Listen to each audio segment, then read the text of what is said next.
the neuroscientists talk about, well, if you put somebody in a scanner and you just tell them in a fMRI scanner, and you tell them, any neuroscientists here? So,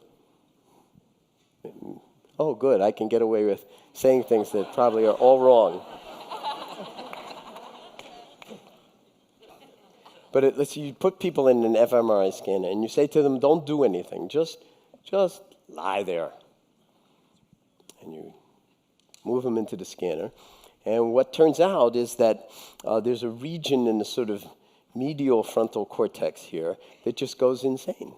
I mean, it uses up tons of ATP, lots and lots of energy. People are told, don't do anything, just lie here in the scanner. And they start to show tremendous activity in what's called the default mode network, okay, this region of the body. And when you interrogate or investigate what is this all about, well, what it's about is mind wandering. It's like you put someone in a scanner and you say, don't do anything, they go into thinking. And what do they go into thinking about? Their favorite subject. And guess what their favorite subject is? Moi. Me. Who could be more interesting than me?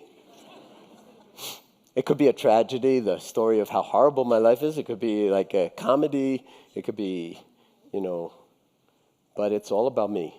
We saw that this morning, did we not? Drill down deep enough. It's not about Kate or it's not about the teacher. Moi. The center of the universe. The interesting thing about this universe is everybody's the center of the universe, so we have to befriend each other. We have to sort of work out new rules for how we're going to negotiate this because, hey, wait a minute, I thought I'm the center of the universe. If I act like I'm the only center of the universe, I could wind up, in some very, very unusual domains. And we can read about them in the newspaper every day. We've got like classical, examples of it. So you put someone in a scanner. Be interesting to put him in a scanner. Put someone in a scanner and you say, don't do anything. And they start to do this kind of thing, okay? Now, if you train them in 8 weeks of MBSR, mindfulness-based stress reduction, so it's only 8 weeks, okay, of training, and then you look at this default mode network, it turns out, and this is work out of the University of Toronto and other places with Zindel Siegel's group, and Norm Farb is the first author on these papers. It turns out that when you put people in the scanner, before they do MBSR, this light goes crazy. And so it lights up and nothing else much lights up. And it's all about me and about the ways in which my mind, I'm lost in thought, and the thought is almost all about me. And then you train them in 8 weeks of MBSR, and they learning how to drop into being and notice, recognize thoughts as thoughts, recognize how attached or seduced we get to them, but then coming back in some way so that we don't take them quite as seriously or reify them quite as much as we did before. 8 weeks later, put them in the scanner, and what happens is that this default mode network attenuates. And what arises is more activity in the lateral network, which they call the experiential network. Now this default mode network, it's all about narrative. It's all about a sequence of events in time. The story of me. Here, it's just this moment, this breath. And a whole universe of experience not linked to narrative. And then these become uncoupled. Now, you do need the story of me. I mean, when you go to the bank, for instance, and they ask, who are you? And you say, oh, I've been practicing meditation for quite some time, so I'm not going to get caught by that question. And you say, I don't know. And then you want to cash a big check. Probably not going to be too sort of auspicious an occasion. There's a funny Sufi story about that where this wild, crazy man, Nasruddin, goes in to cash a big check in the bank. And they say, in his classical robes and so forth, in Baghdad, can you identify yourself? So he pulls out a hand mirror, looks at it and says, yep, that's me all right. So these are like deep questions, like who am I? What am I? And the thing is, so the narrative can be uncoupled from the attending, the experiential, non-narrative, present moment network. And then you've got, what do you have? You've got some approximation of a higher intelligence. Because you need this, or but if you don't, in some sense, hold it in balance with the present moment unfolding, then you're basically imprisoned in your narrative.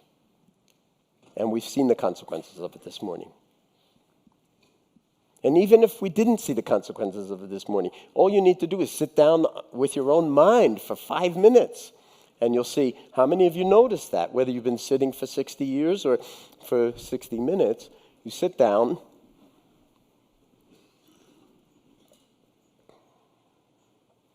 And you drop in. How long before the mind secretes some thought and you're off someplace else? How long? Not long. Not long. But there's nothing wrong with that. That's the nature of the mind. It's like saying, well, if you go out to the Pacific Ocean or even to the bay, does it wave depending on the surface, wave depending on the atmospheric conditions? Yes, it does. Yes, it does. And it's the same with the mind. Thoughts are going to do what thoughts do. And sometimes they'll be much calmer, and sometimes they won't, again, depending on the atmospheric conditions. And this can modulate the atmospheric conditions to a very large degree, but still, water is water, mind is mind, it will do what it does. But if you drop down, because the ocean is not just the surface, or the bay is not just the surface, if you drop down 20 or 30 meters below the surface, that's our default mode. That's where we are. So the idea is, could we shift the default mode from mind wandering and thinking, narratives about me, my future, my past, and everything else, to being, then we're operating out of an entirely different platform. Can you feel what that would be? And then and I don't want to create that as an ideal. Now I have to shift my default mode.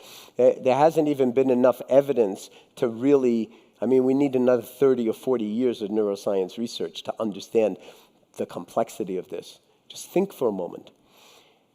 Inside your little old cranium, and I'm talking about you, is the most complex arrangement of matter in the known universe. So to wake up depressed is a little off, wouldn't you say? Your eyes work, as a rule. Your ears work. Nose works. Touch works. Pretty much everything works, so you wouldn't be sitting here this afternoon. So where is the dysphoria? Where is the dis-ease coming from? What is the root cause of these things that separate us from our true being, true nature, true humanity? And this is the work of mindfulness. This is the work of awareness. This is the work of Dharma.